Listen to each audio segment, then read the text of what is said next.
પવિત્ર અધિક પુરુષોત્તમ માસની પૂનમનું હિન્દુ ધર્મમાં વિશેષ મહત્વ રહેલું છે. દર 3 વર્ષે આવતા અધિક માસની પૂનમ અને રજાઓના અદ્ભુત સંયોગને પગલે રાજ્યના ધાર્મિક સ્થળોએ ભક્તોનું ઘોડાપૂર ઉમટ્યું.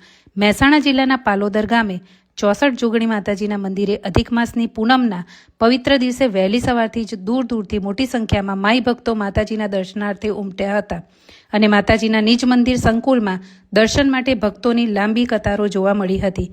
કેટલાક પગપાળા સંઘો પણ નિજ મંદિરે આવી પહોંચ્યા હતા, જેના કારણે જય માં જોગણીના નાદથી સમગ્ર વાતાવરણ ગુંજી ઉઠ્યું હતું.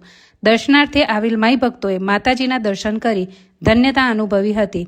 મંદિરના પૂજારી અજય મહારાજે આજના દિવસનું મહત્વ સમજાવતા જણાવ્યું હતું કે શાસ્ત્રોક્ત માન્યતા અનુસાર દર 3 વર્ષે આવતા અધિક માસની પૂનમે જગતજનની માના દર્શન કરવાથી ભક્તોને અક્ષય પુણ્યની પ્રાપ્તિ થાય છે, તેમજ આજે દાન કરવાથી ભક્તોને અનેક ગણું પુણ્યફળ પ્રાપ્ત થાય છે, જેના કારણે આ અધિક પૂનમે ભક્તોનો ઘસારો અન્ય સામાન્ય પૂનમ કરતાં ઘણો વધારે જોવા મળ્યો હતો.